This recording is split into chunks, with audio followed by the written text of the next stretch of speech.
수업을 계속 이어가겠습니다. 같은 페이지입니다. 129페이지. 그 아랫부분 좀 봐주시기 바랍니다. 인간 언어의 진화가 제가 계속 얘기하지만 언어와 진화는 이제 끊을래야 끊을 수 없는 이야기입니다. 과거에는 진화 부분은 사실 제외되어 있었어요. 그런데 이제는 진화와 그 언어의 부분은 왜냐하면 두뇌를 얘기해서 그래요. 예전에는 언어를 얘기할 때 두뇌를 얘기를 안 했습니다. 대부분의 경우 마치 마인드, 정신을 얘기했거든요. 근데 좀 더 구체화된 부분, 그러니까 과학적인 사고방식에 있어서의 방향으로 들었으면서 우리가 그걸 이제 바이오 링구이스틱스란 말을 쓰죠. 최근에 2000년 넘어서 우리가 생물 언어학이란 말을 쓰는데 그것은 결국 무슨 뜻이냐면 다른 걸 다 빼고 두뇌 속에서의 언어의 어떠한 존재 여부와 언어의 어떠한 역할, 그 다음에 활동 상황들을 살펴본다. 이렇게 이해를 하시면 됩니다. 그러니까 촘스키의 이론이 1960년에 그 한 50년부터 시작되면서 마인드의 부분이 계속 나왔는데 그것이 그 1980년도쯤 돼서 포더라는 사람을 통해서 그것이 마인드가 두뇌로 옮겨가게 되죠. 그렇게 되면서 그 이후부터 촘스키 교수는 마인드란 말 대신에 마인드란 말을 물론 단어를 쓰지만 마인드의 개념이 추상적인 개념에서 두뇌라는 더위 브레인이라는 구체적인 개념으로 전환된다 이렇게 생각을 하시면 됩니다. 그래서 근대 언어학을 이야기할 때는 많은 그 영어 교육하는 분들이 아직도 이 사이콜로지인데 사이코라는 말이 사이키라는 말이죠. 그게 우리가 마인드, 서트, 생각을 이야기하는데 물론 최근에 인지과학이 발전하면서 그 실험 심리학에서 인지과학, 그 심리학도 과학적인 측면이 발전하면서 브레인이 굉장히 중요한 부분으로 또는 핵심 부분으로 이미 됐다는 걸 알 수가 있습니다. 이렇게 생각을 해보면 방금 얘기한 그 브레인, 그 다음에 어떠한 그 브레인이 어떻게 만들어졌나, 진화, 그 연관성, 그 다음에 생물 언어학 다 이해를 하는데 크게 어려움이 없으실 걸로 생각을 합니다. 그래서 생물학적 장치들을 포함한다는 것은 분명하고 아마 얘기한 인간은 분명 언어 습득을 이용하게 해주는 선천적 장치를 갖고 있다. 예전엔 이것이 그냥 막연하게 무슨 비행기의 블랙박스에 많이 이야기를 하죠. 물론 블랙박스도 사실 기계 장치 아니겠습니까? 그런데 좀 마인드적인 알 수 없다라는 개념으로 뭔가 신비스럽고 쉽게 알기 어려운 어떠한 복잡한 가정에 어떤 해독이나 해석 과정이 필요한 이런 거를 이야기할 때 우리가 블랙박스를 썼는데 지금은 역시 브레인이죠. 물론 근데 브레인을 열었다고 해서 어느 부분에 그 뇌 그 속에 그 인간의 어느 부분이 마치 우리 얼굴에 보는 건 눈이 있고 뭐 먹는 건 입이 있고 뭐 숨 쉬고 냄새 맡는 건 코, 또 듣는 건 귀가 있듯이 그런 모양으로 딱 들어있다 라고 말하기는 어렵지만 그래도 좀 더 구체화된 우리가 그걸 사이언티픽한 이런 식으로 이야기할 수 있지 않을까 싶어요. 인간은 그래서 선천적으로 갖고 있다. 우리가 인네이티니스란 말을 제가 앞에 강의에서 여러 번 이야기를 했을 겁니다. 그래서 아동들은 그래서 갖고 있지만 결국 놀이나 모방 같은 포유류의 어떤 독특함입니다. 사실은 포유류 동물 다른 동물과 달리 물고기들이 놀이를 한다라는 거하고 그 다음에 뭐 아기 예를 들어서 아기 사슴들이 놀이를 한다라고 하면 좀 얘기가 다르죠. 놀이의 개념이 아마 후자 사슴이나 포유류 동물의 그 새끼들이라고 그러죠. 막 뒤엉켜 노는 모습이 좀 더 놀이로서 다가오지 않을까 이렇게 생각이 들어요. 모방도 마찬가지죠. 물론 물고기나 다른 동물이 모방이 없다 이렇게 이야기하기는 어렵습니다. 요즘에 그 뭐라고 얘기합니까? 문어도 고통을 느끼고 그래서 문어를 산채 뜨거운 물에 넣어서 삶는 것은 정말 비인간적이다. 그래서 뭐 inhumanistic, 뭐 on보단 in이 더 강할 수 있죠. 이렇게 비인간적이다라고 이야기를 하기도 합니다. 그렇다 하더라도 우리가 문어나 어떤 그 소위 어패류 종류라고 얘기하니까 그래서 어떤 연체류라고 얘기하는데 그 동물들과 물론 그 중에 또 뭐 문어가 월드컵 어느 팀이 이기냐를 집어내기도 한다고 하지 않습니까? 상당한 그 지능이 있다는 것이 나름대로 과학자들에 의해서 주장이 되고 연구가 되고 있습니다만 그렇다 하더라도 놀이와 모방 그러면 역시 그 포유류를 우리가 연상하게 되는 것은 그렇게 그 뭐 엉뚱한 얘기가 아니다 이렇게 생각할 수가 있습니다. 그래서 진화된 인지적 전략들과 과정들을 사용할 뿐만 아니라 계통 발생학적으로 계통이라는 건 우리가 소위 이것도 언급을 했죠. 계통. 그래서 우리가 소위 그 영장류 계통, 포유류라고 한다면 포유류 계통이 뭐가 있습니까? 물속에 있는 고래들도 포유류 계통에 들어가는 것이죠.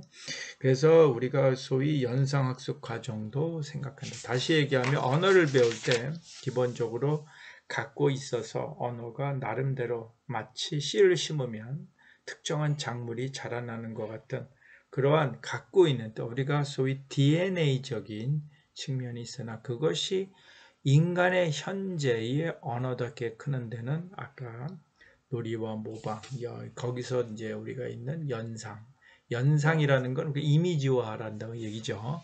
그 얘기를 합니다. 다음 페이지에 여러분들 보편 문법, 촘스키 아까 선천성이란 말이 보편 문법이죠. 그래서 선천적으로 갖고 태어나는 게 뭐다? 그것을 우리는 뭐 언어에 대해서는 보편 문법을 갖고 태어난다. 이렇게 갖고 태어난 모습을 우리가 어떠한 그 이론적으로 모델로 만들어 보니 그 대상을 가리킬 때 우리가 보편 문법이라는 말을 사용할 수 있다. 이렇게 이야기하는 게 훨씬 더 타당할 것 같습니다.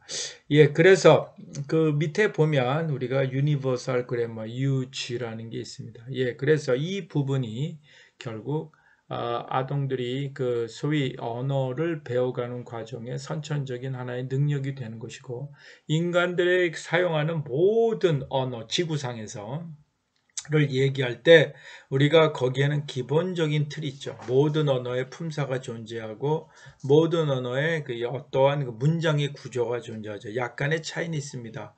영어의 경우에는 동사가 가운데 오고 뭐 한국어나 일본어 경우는 동사가 끝에 가고 이런 차이는 있습니다만은 명사가 존재하고 동사가 존재하고 그것이 어울려서 하나의 어떠한 단위 우리가 그걸 굳은 문장이든 이루어서 의미를 전달한다. 이런 측면에 대해서는 우리가 뭐라고 얘기할 수 있다. 그래서 보편성을 가지고 있다. 이것을 좀 더 강조한 것이 무슨 말이냐. 만에 하나 안드로메다. 정말 수억 광년의 별에서 수십억 광년의 별에서 어떠한 그 우주인이 지구로 왔다고 쳤을 때 그 사람이 상당한 뭐 인문학자라고 칩시다. 언어학자라고 해도 좋고 뭐 지구에만 언어학자가 있으란 법은 없으니까 그 사람이 와서 지구상의 언어들을 쭉 조사할 기회가 있다면 뭐라고 그래요? 그 언어들은 다 거의 같은 언어에서 좀 분화된 것으로 보겠죠. 지구에 있는 사람들은 언어 다른 거를 갖고 우리가 어떤 국가의 아이덴티티, 우리가 그 언어를 들으면 뭔가 나의 소속감을 갖고 그 다음에 뭔가 좀 가슴에 벅참, 뭔가 그 자부심 이런 걸 지구 사람들은 그렇게 쓰나 멀리 우주에서 온 사람이 지구의 언어의 전체를 놓고 한 눈으로 조망하는 그런 기회가 있다면 결국 하나의 언어다라고 볼 수 있는 여지가 있다라고 이야기를 하기도 합니다. 이 말은 뭐냐면 결국 아까 말한 보편성 이런 부분에서 그런 말을 할 수 있는 근거를 찾을 수 있지 않을까 싶습니다. 그래서 다음 페이지에 보시면 131페이지 아동의 모국어 통찰은 습득 방법에 대한 최근의 많은 언어학적 분석. 예. 사실은 그 언어를 배울 때 소리를 배우는 것도 중요하지만 언어를 배운다는 건 많은 사람들이 문장 구조에 대해서 인지를 하고 그 다음에 그걸 조금 더 자기의 의도대로 편하게 아주 용이하게 그 사용할 수 있는 것. 우리가 그것을 모국어의 어떤 습득이 이루어졌다 또는 뭐 그 언어에 대해서 어느 정도 수준에 이뤘다라고 말할 수 있는 그런 기준이 되기도 하죠.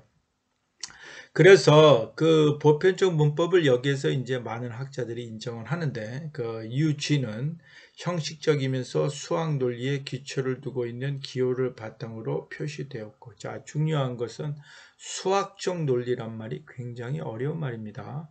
그 수학적 논리는 쉽게 얘기해서 단어를 두 개 합쳐서 또 하나의 의미를 만들어낸다라는 것이 우리가 논리학적 개념으로 이해할 수가 있습니다. 그래서 우리가 the book, 그냥 book이 아니라 the book이면 의미가 달라지겠죠. 그래서 이와 같은 과정 하나하나 조합이 돼서 마치 우리가 set theory라고 그럴까요? 그러니까 언어 논리학이라고 얘기를 합니다만은 소위 집합론 같은 그런 개념으로 이해할 수가 있겠죠. 그래서 이들 표시된 내용들은 언어 습득 과정을 적절하게 설명하기 위해 논리적으로 상호 긴밀하게 맞물리도록 되어야 돼요. 그래서 촘스키가 이제 그래서 다양한 어떠한 그 설명 장치들을 제시하는데요. 그 중에 이제 그 제시된 설명 장치들을 쭉 하나씩 나열하면서 그 전체를 묶어서 원리, 다시 얘기하면 프린시플이라는 말을 씁니다. 이 프린시플이 적용되는 그러한 여러 가지 나오는 결과, 적용되는 패턴, 우리는 그걸 패러미터라고 합니다. 여기서 보면 원리와 매개 변수, 그래서 Principles and Parameter라는 그런 아주 유명한 논문이 있죠. 예, 뭐 촘스키가 꼭 쓴 건 아닙니다만 이 이론의 근거가 되는 건 촘스키 교수로부터 우리가 그 원리를 찾을 수가 있죠. 그래서 그 원리의 구속 이론이니 세타 이론이니, 그러니까 세타라고 읽습니다. 격 이론 이런 게 있는데 여기서 나중에 뒤에 가면 이 책에서 통사론이란 부분이 있거든요. 예, 그 부분에서 좀 더 우리가 다룰 것이고요. 예, 촘스키 교수는 그러한 타고난 어떤 보편 문법을 좀 더 눈에 보이게 모델화 시켜서 어떤 이론 체계화 시키는 그러한 속에서 이와 같은 원리와 또는 매개 변수라는 것을 제시했다라는 것이 촘스키 교수의 생성 변형 문법의 최근의 어떤 기본적인 틀이다. 이렇게 이해하시면 되겠습니다. 예, 요 다음 부분은 바로 이어서 계속 강의를 계속 진행하도록 하겠습니다.